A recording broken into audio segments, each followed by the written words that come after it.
The Earth is an amazing blue planet, covered 75% with water, the essence of life itself.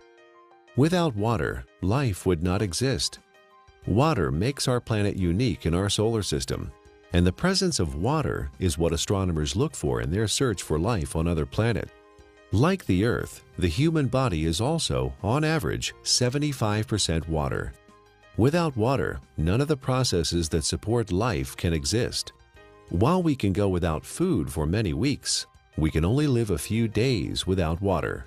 Yet only 2% of the Earth's water is drinkable, and billions of people worldwide don't have access to clean drinking water. In this video, you'll learn a lot about water.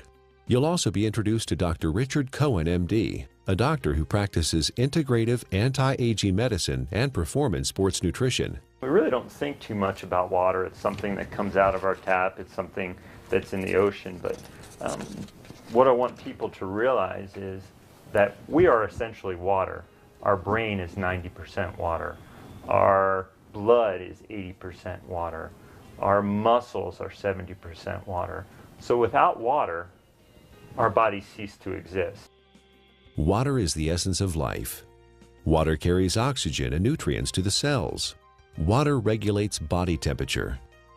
Water helps the body absorb nutrients and convert food to energy. Water protects and cushions vital organs and cushions the joints. Water removes metabolic waste from the cells through the lymphatic system. Without water, life ceases to exist. Water is just water, right?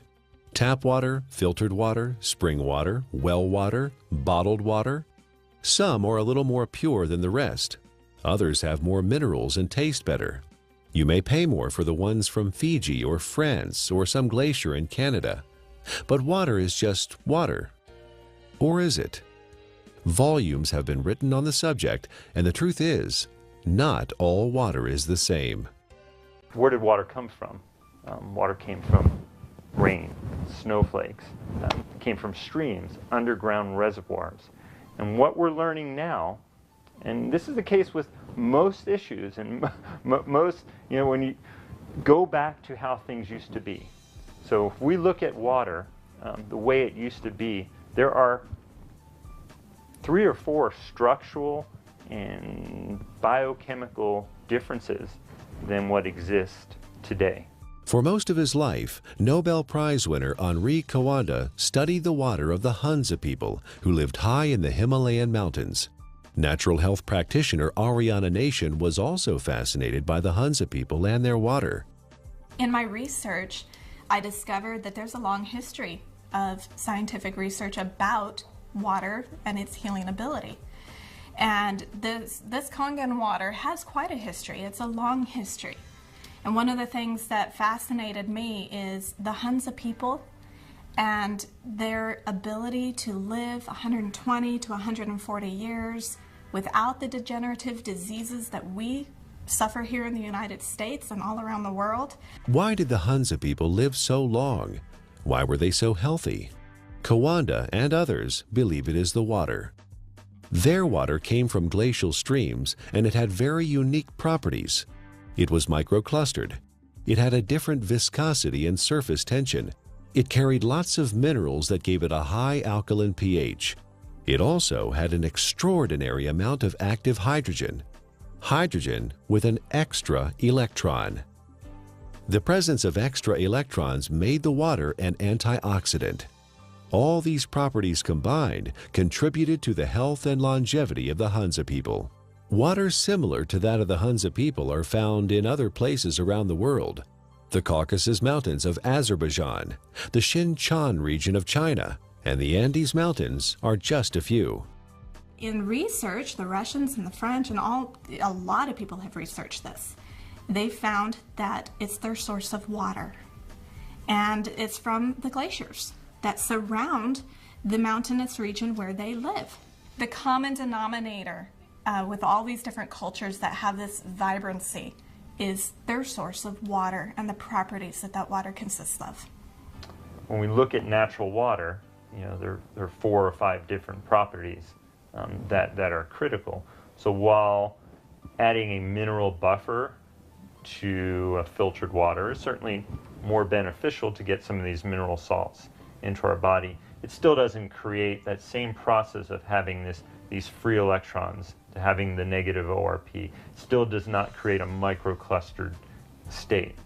Okay, and those three in and of itself, even if you're filtered, you're losing those benefits, or you're not gaining the benefits of what's seen with natural water. So while it's a small step to take, beneficial, as opposed to drinking acidic water, it's not providing the same benefits. Is the tap water we drink today anything like the glacial milk that the Hunza people drink? Not even close. It has lost most of its living energy properties as it has traveled through our municipal water system. It is free of pathogens most of the time, but now carries chlorine, fluoride, and chlorine byproducts. It is sometimes contaminated with radium, rocket fuel, and pharmaceuticals like birth control pills. If your pipes are old, your water may be contaminated with lead or other heavy metals. And if the water where you live is acidic, water treatment plants add lye or ammonia to make it neutral. Not exactly glacier milk, is it? Where going back to the natural state of water is essential and critical for health. But we haven't done that, have we? Instead, we came up with a better answer: bottled water. Last year, Americans spent more on bottled water than on iPods or movie tickets. $15 billion. Every year, we pitch 38 billion water bottles into landfills. Over $1 billion worth of plastic. Only 9% of plastic water bottles are recycled. 91% become litter or landfill. A large percentage of this trash finds its way to the oceans, where it ends up part of a floating island in the Pacific, twice the size of Texas. But you do understand chemicals and toxins in your water are not healthy. And we do understand that having a plastic dump the size of Texas floating around in the Pacific Ocean and now is broken down into micro little plastics and getting into fish and other animals is not a good thing. The environmental cost of bottled water is not just the trash it generates. It requires 2 liters of oil to make a 1-liter plastic bottle and transport it to the consumer.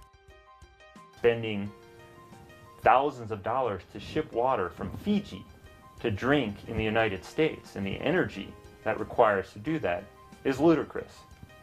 More than 1 million bottles a day of Fiji water, untouched by human hands, is produced in a country 6,700 miles away from California and transported halfway around the world for our consumption.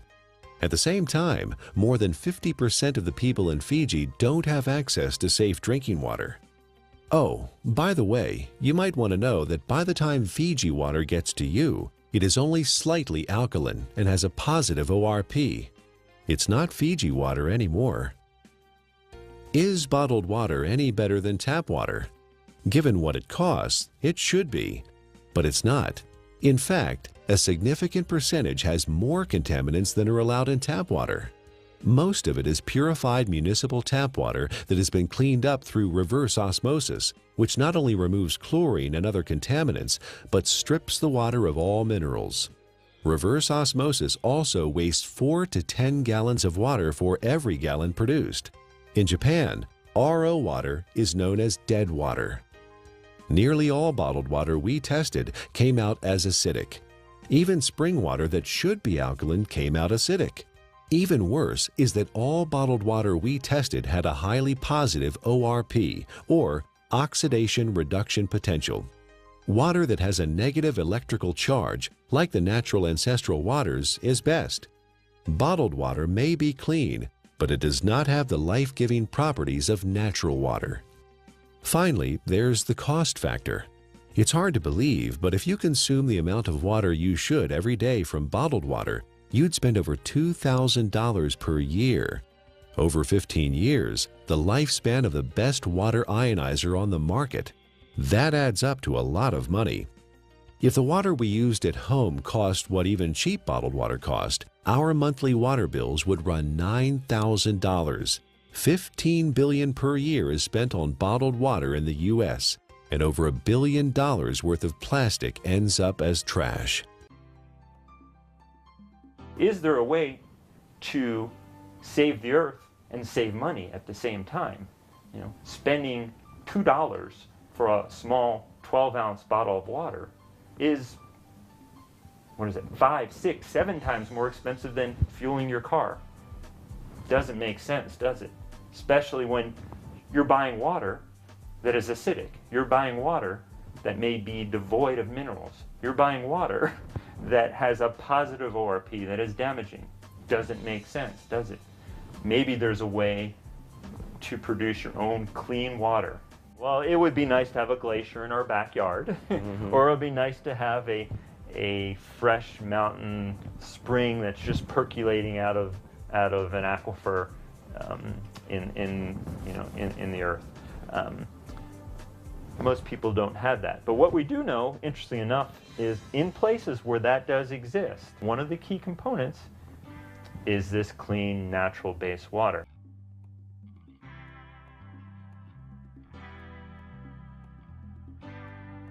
If you care about the earth and your pocketbook and are currently drinking purified bottled tap water, get a carbon filter for your faucet and use a safe, reusable water bottle.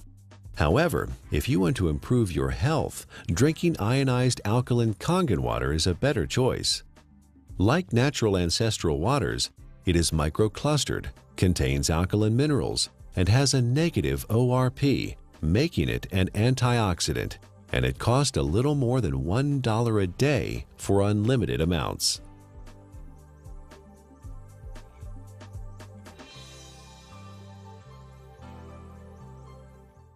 There's no doubt that the U.S. is experiencing a crisis in healthcare.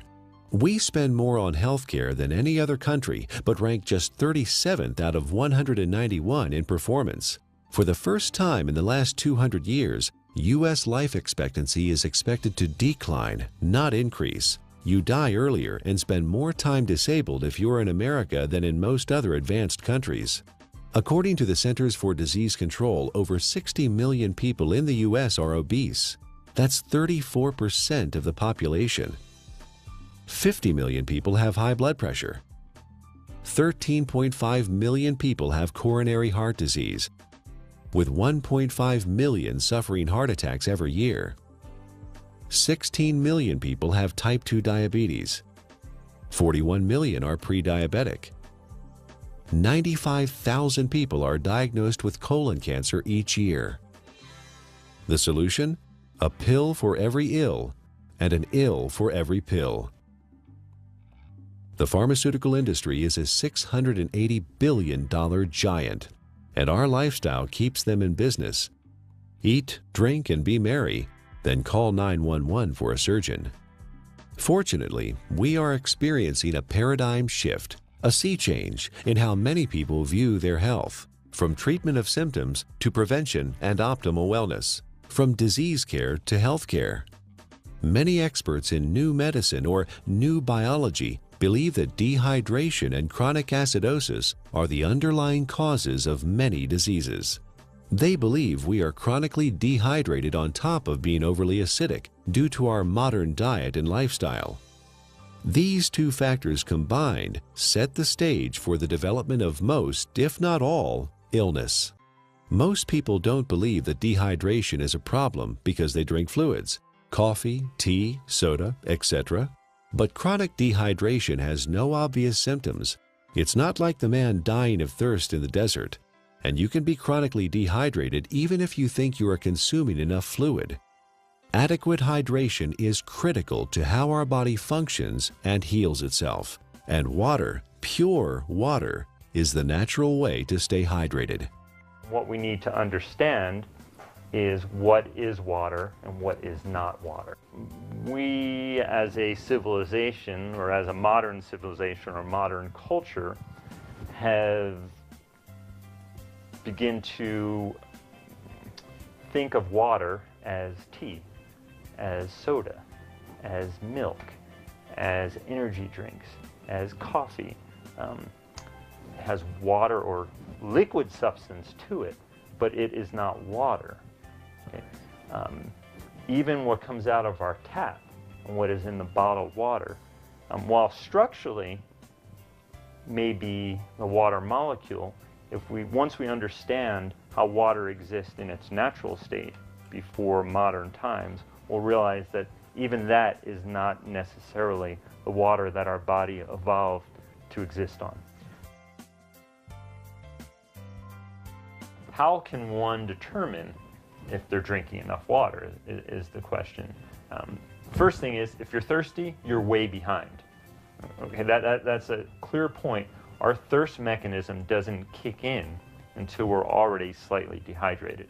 So if we wait till we get thirsty, then we are already beginning to become dehydrated and might experience symptoms like not thinking quite as clearly, or beginning to feel fatigued, or muscles may cramp up.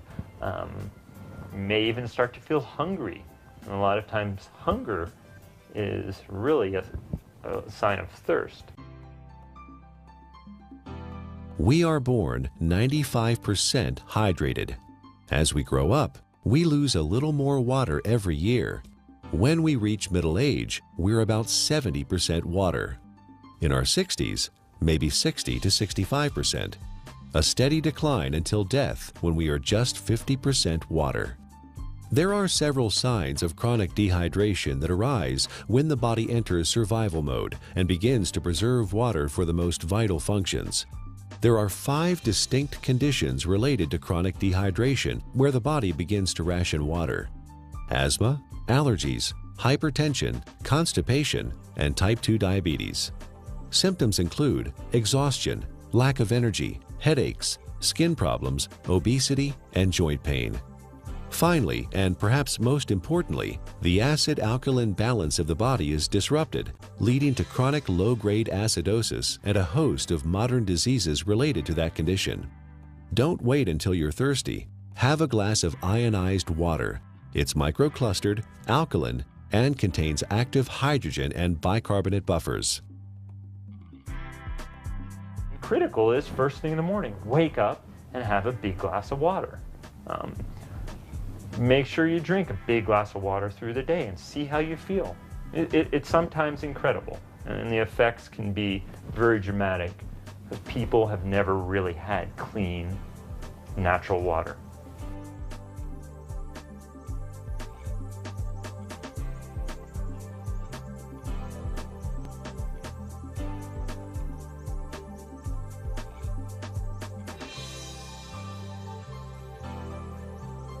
I want to use an example of an endurance athlete and specifically show the needs of hydration in the endurance athlete and how that also can relate to the everyday athlete. The person who's mowing their lawn and taking care of their kids, who is working, going to the gym, the weekend warrior, and how critical hydration is. We know that an athlete who is 1% dehydrated could have a 3% reduction in performance. Now, well, that doesn't sound like a lot. An athlete can spend hours and hours training, and in for example, a 1-hour event, a 3% reduction is almost 2 minutes. And that's the difference between winning or losing a race. One of the most important things you can do is to make sure you have enough fluid the night before. You cannot catch up the same day. When you're dehydrated, you build up lactic acid and you don't clear it. When you're dehydrated, the muscles don't receive the nutrients as effectively. When you're dehydrated, the cells, as we've talked about, don't communicate well with one another. When you're dehydrated, the oxygen carrying capacity of the blood diminishes. So you can see oxygen, energy production, neurological connections between cells are all critical to that endurance as well as the power athlete. Taking that example of the endurance athlete to the everyday person, you can see how you can become fatigued. You can see how your thinking may not be quite as sharp as it needs to be. You can see how hunger could play a role, or you begin to yawn, or your muscles are a little bit tight from sitting in the same place throughout the day. Hydration is critical. It's critical to the athletic endurance performer. It's critical to the everyday endurance athlete who wants to make it from the morning to the night as effectively and efficiently as they possibly can. Alkaline ionized water is a great choice for hydration for competition athletes, recreational athletes, and everyday people because it is microclustered, and the free hydrogen and bicarbonates help neutralize acid buildup and toxins.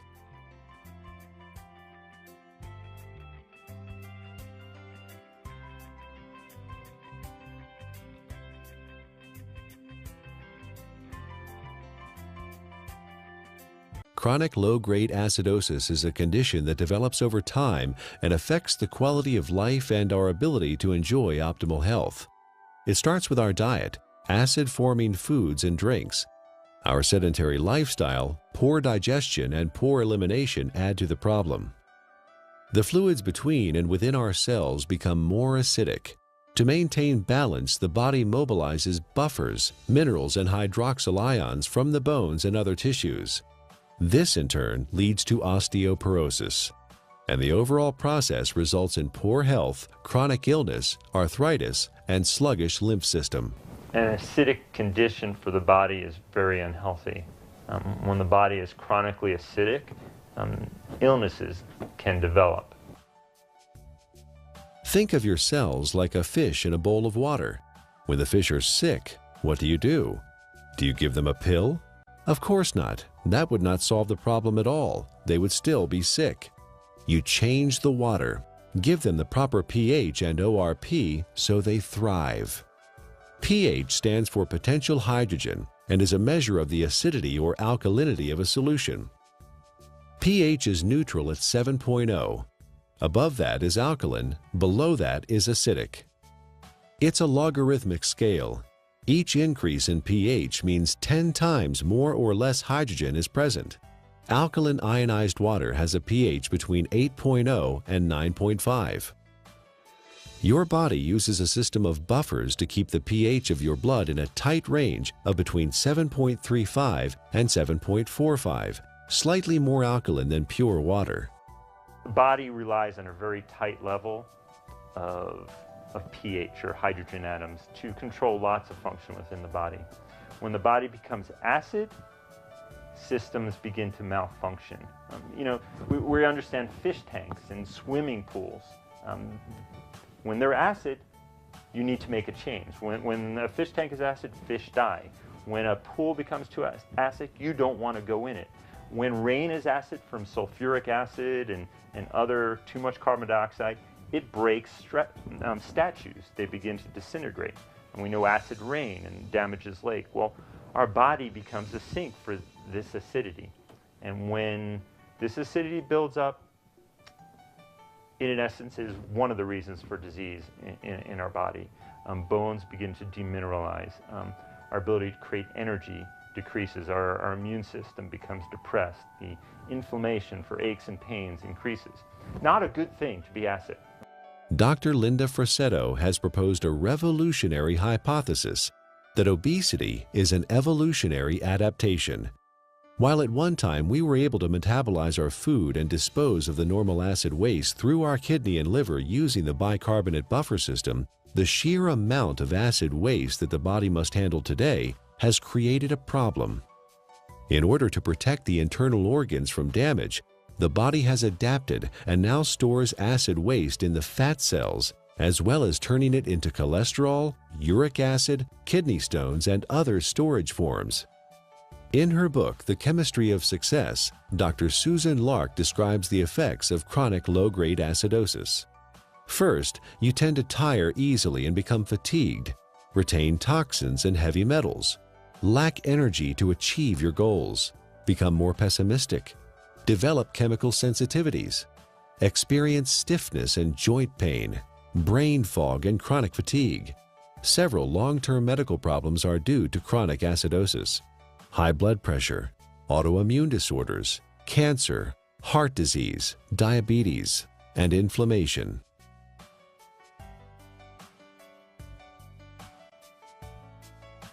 "80% of the foods we consume leave behind acid waste that the body has to deal with. A trip down the modern grocery store aisle finds very few alkaline-forming foods. Even the foods we think of as wholesome and nutritious leave behind metabolic waste products that are acid. And of course, junk food falls into the acid-forming category. Most of the fluids that people consume today are acid. Sodas contain citric acid, energy drinks, phosphoric acid, and caffeinated beverages, and coffee, and many different commercial teas. Sugar, acid. Tap water, acid. Not a good thing for our system. Natural water is alkaline. Fruits, vegetables are alkaline. Stress-reducing activities are alkaline. So you see the link here. Things that are beneficial to our body tend to be alkaline creating. It allows the body to buffer damage of its processes of energy production. In addition to our diet, there are several ways our modern lifestyle increases the acid load on the body. Physical and mental stress reduce oxygenation and blood flow and increase muscle tension. Strong emotions like anger, fear, hostility, anxiety, or excitement. Vigorous exercise, which produces lactic acid, pyruvic acid, and CO2, decreasing muscle pH. Frequent airplane travel with cabin air lower in oxygen and higher in CO2. Over-the-counter and prescription medicines and vitamins. All these things produce more acid for the body to deal with. Consuming more acid is like consuming and sucking life out of your system. You have a certain ability to buffer that, and you will break down. So water in its more alkaline state, it provides it more of a capacity, to handle some of the stressors of life that we face, or the choices that we face. Drinking ionized alkaline water, the equivalent of ancestral or glacial water, is an affordable, practical, and accessible solution to provide the body with a constant stream of alkaline bicarbonate buffers to neutralize acidity with no side effects. The cycle of wellness begins with a diet that contains more alkalizing foods and ionized alkaline water. Moderate exercise, good digestion, and complete daily elimination are also important. This leads to more alkaline fluids within and outside of the cells. Calcium and other minerals support bone density instead of being used as buffers. An alkaline body leads to better digestion, less illness, fewer colds or flu, a feeling of well-being, better lymphatic flow, more energy and stamina. Alkaline ionized Kangen water provides hydration, alkaline buffers, and antioxidant activity, which keeps the body in homeostasis, allowing it to heal itself.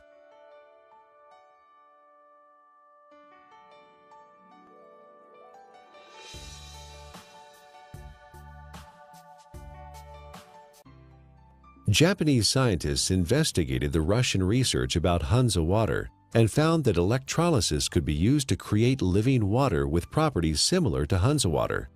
This is now known as functional water, micro water, ionized water, or Kangen water. Kangen is a Japanese word that means return to origin, or in chemistry, reduced, having an extra electron. In the U.S., Kangen water is the trademark of Enagic USA, who market top-of-the-line water ionizers. Anyone with an ion water generator can make Kangen water from tap water. Water is first filtered, then exposed to an electrical charge in the electrolysis chamber of the generator. Alkaline ionized water is called living water. It is similar in atomic structure to the waters that the people of Hansa drink directly from glacial streams in the high Himalayas. It is fresh, invigorating, life-enhancing, free radical scavenging, and delicious.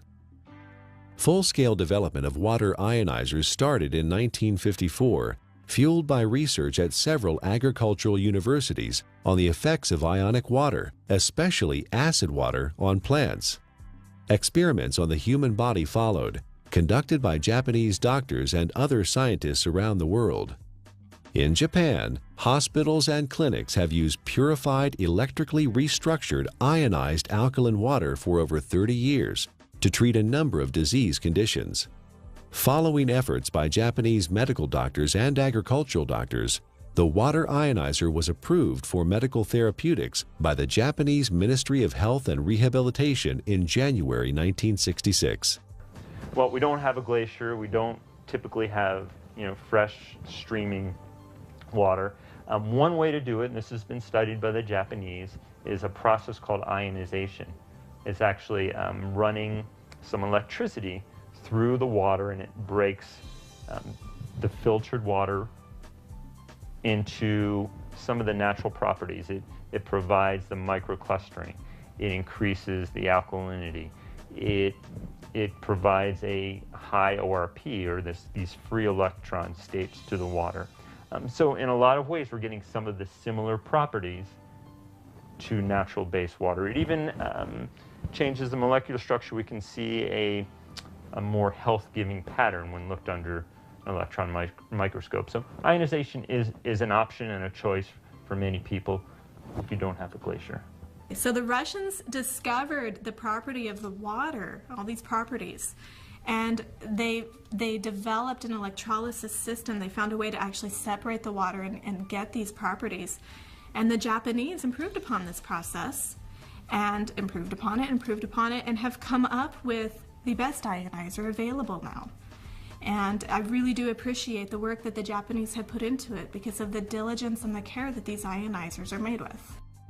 Numerous peer-reviewed scientific studies have been performed in well-respected universities and hospitals around the world, which show the benefit of alkaline ionized water. Some of those benefits are weight loss, releasing toxins and stored body fat, normalize blood sugar, support healthy colon function, resolve urinary tract infections, relieve asthma and chronic respiratory conditions, stop abnormal gut fermentation, reduce proliferation of candida, fungus, and undesirable microforms, reduce chronic pain, improve wound healing with oxidizing acidic ion water. The most important thing, we don't want to drink water that has pollutants, and that could be harmful to our system. So when we're drinking water, it would be nice to know that what you're drinking is clean. The first step to creating alkaline ionized water is to have clean source water. Enagic's Kangen water generators use an activated carbon filter that removes chlorine, volatile organic chemicals, pesticides, herbicides, benzene, trihalomethane compounds, radon, solvents, and many other man-made chemicals found in tap water. Ionized water is pure or virgin water. Everything water has been exposed to leaves an electromagnetic frequency signature or imprint. Ionized water is virgin water because the EMF have been reset.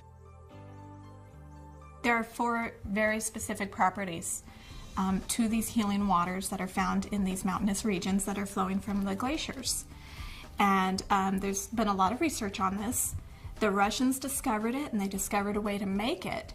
And those 4 properties are, it's hexagonal, and what that basically means is it's shaped like a snowflake. You look at it under a microscope. It's beautiful, it's crystal structured. Ionized water has been restructured. The water molecules cluster in groups of 4 to 6 instead of the normal 10 to 15. Nuclear magnetic resonance has documented this difference. The reduction in cluster size helps the body absorb ionized water more quickly and efficiently.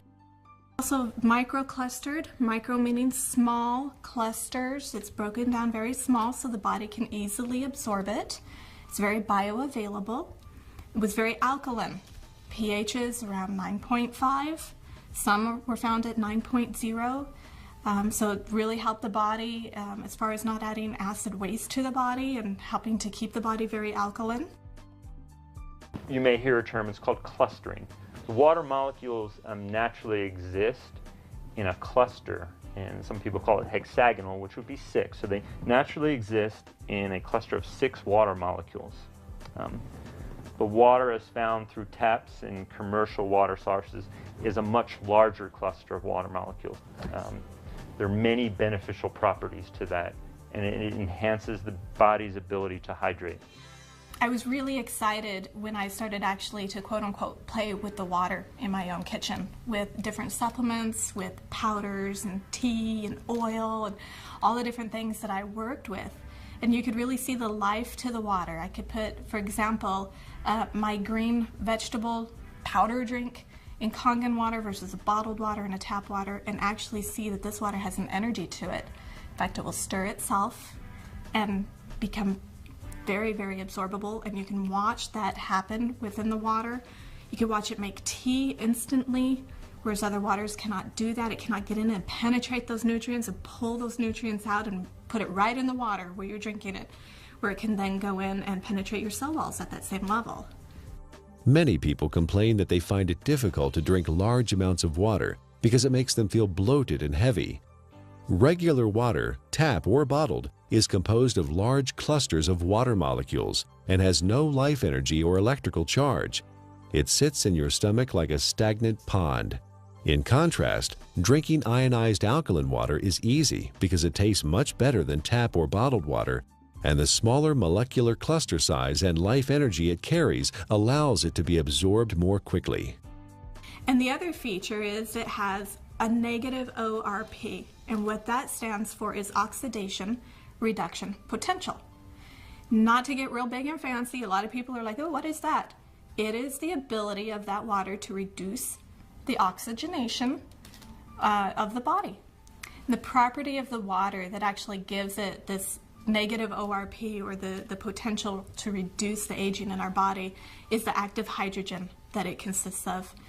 ORP, also known as redox potential or oxidation reduction potential, measures the tendency of a molecule to gain or lose electrons. It is measured in millivolts.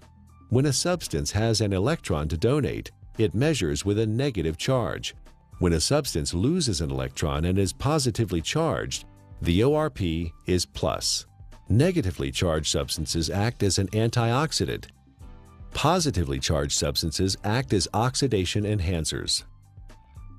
What we have learned to understand is this water in its energetic state has an abundance of free electrons. Okay? The Earth is loaded with free electrons, and where that comes from is lightning strikes. Okay? So we have all this energy potential in the Earth that's imparted to the water, and when we consume the water, you're basically consuming a antioxidant. We know vitamin C, vitamin E, all these particular nutrients that you may take. In its natural state, water has a similar or even perhaps more powerful ability to quench out free radicals or inflammatory processes that may occur from natural processes within our body to create energy, to fight infections, as well as to quench out some of the destructive things that we may do in our modern life, from pharmaceutical agents, cigarettes, alcohol, over-exercising, stress. Water can help buffer that in its natural state. Like natural ancestral water, ionized water holds a measurable negative electrical charge. This is what gives the water vitality or life energy. Almost all other drinking water available to us has a positive charge, which means they are oxidizing agents. Only negatively charged water can efficiently flush out toxins and poisons in the body at the cellular level and neutralize free radicals. A free radical is a molecule of oxygen that has lost an electron and is positively charged. It is also known as active oxygen. This active oxygen is hunting for a replacement electron from somewhere else in the body. Active oxygen damages the cell membrane and even DNA. Antioxidants produced by the body and from our food provide free electrons to stabilize active oxygen-free radicals. Ionized water is one of the most powerful antioxidants known. Ionized water has millions of hydroxyl ions per glass. No other water has this incredible benefit. Acid alkaline is the amount of hydrogen that's present. When there is tremendous amounts or a large amount of hydrogen, a system is termed acid. The pH is considered low. When there is lesser amounts of hydrogen, it's alkaline. The second component of water in its natural state, as we just spoke about, was having natural minerals. Okay? Right. Being able to get these nutrients which are critical to our health, and those don't exist for the most part in commercially bought or tap waters. Water in a alkaline state provides the body with a greater capacity to buffer some of the natural processes that stress the body, as well as the lifestyle processes that also stress the system. And drinking water in a natural alkaline state provides you with a substance that is not acid, that is not damaging to your system. So you can look at it from two different ways, eliminating all the unhealthful things that we don't even think about and consuming clean, natural base water. Is ionized alkaline water safe for anyone to consume? Certain medical conditions require fluid restriction, so you should follow your doctor's advice. For these people, because of the unique imbalances that are created, extra fluid is not processed well. So the standard conventional mechanism, don't take fluid because you can't process it, let's minimize it. While the cells intracellularly are starving. See, the problem is that the fluids can no longer get into the cells effectively. Is it because people are not drinking or haven't drinking natural water? Certainly one component of it. It has to do with the health of the actual cellular membrane. So for these people, well, I don't want to say drink all the water you can, but I think you will find for whatever water that you can, or fluid that you can, by consuming water in a natural state, you may begin to enhance the intracellular component of the water and lessen some of that extracellular water that exists. And in doing so, you may find that your fluid intake may gradually increase, and that would be beneficial. How that helps your ultimate condition, obviously it is an unknown since there's many factors involved. But water in its natural state, microclustered, alkalinized, is going to give you, in essence, the most bang for your buck. Don't waste your fluid on coffee. Don't waste your fluid on energy drinks or sodas. Absolutely not. That's just going to make your condition worse. All water is not created equal. We encourage you to try ionized alkaline natural water. Ask the person who gave you this DVD for a free sample of Kangen water. For references and resources about the topics covered in the DVD, go to ionwatertruths.com.